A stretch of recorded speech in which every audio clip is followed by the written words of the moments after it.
preview.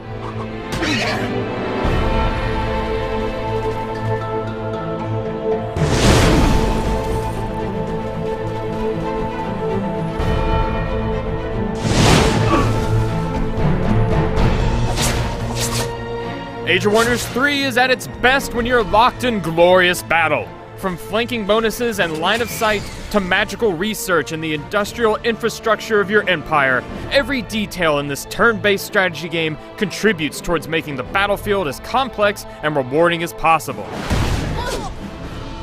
Outside of combat, the game's managerial aspects are kept to a minimum, which keeps Age of Wonders 3 moving at a fast clip and frees you up to focus your attention on the action.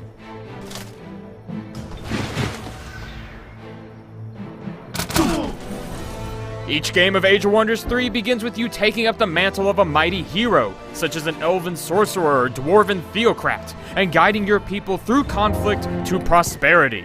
Before you can get in conflict, however, you're going to need cities to produce your army. Cities are the backbone of your empire, as well as one of the game's main objectives. Victory in Age of Wonders 3 means protecting your capital city while defeating the enemy's hero and capturing his or her capital. Cities are largely self-sufficient, requiring little more than your input on which buildings to build. Your recommendations determine which units the city can produce, and whether those units come with free upgrades from specialized structures. Once your army is on the field, it's time to explore your kingdom. Each of the game's procedurally generated maps comes packed with treasure sites, such as caves or abandoned temples, for you to stumble upon. These sites are usually protected by packs of bandits or monsters, both of which are great for testing your newly minted army upon before challenging one of the game's main players. Regardless of who or what you're fighting, your army is always gaining experience and leveling up. Basic units, such as archers and knights, earn flat bonuses to their stats as they move up in rank, while your hero units earn skill points, used to either increase their stats or unlock special abilities. When you feel your army is ready, or are caught by a surprise attack, it's time to wage war. When you engage another army in battle, you are transported to a more intimate arena that's separate from the world map. The fighting takes place on a hex-based grid, which could contain trees or boulders, or even city walls in the case of urban assaults. Using the terrain, your skills, and every other tool at your disposal is paramount to victory. Rushing headlong into the fight only gets you slaughtered. Woven between the combat and empire building is the research tree, where you research new spells and technologies for your people.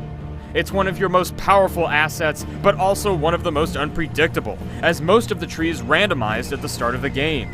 Depending on which research options you have available, your strategy throughout the first half of a match could vary wildly. Regardless of the class or race you choose to lead, your rise to glory will likely begin in one of the game's offline modes. 2 campaigns serve as a good introduction to the game's mechanics as well as its mythos, while the scenario and randomized map modes are great for just wailing on the AI. When you're ready to take the fight online, however, you may experience some hiccups. On 2 different machines, I encountered connection errors with the developer's servers, which prompted me to seek aid through the developer's website. And should you find yourself in a similar circumstance and aren't already well versed in firewall port forwarding, you may find the developer solutions woefully underdeveloped.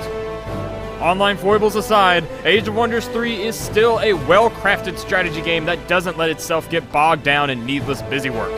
Some smart elements of randomness help keep you on your toes after multiple sessions, though you may find several go-to strategies still apply regardless of the sort of army you lead. Age of Wonders 3 is the welcome return of a long-absent strategy series and a tactically rewarding game.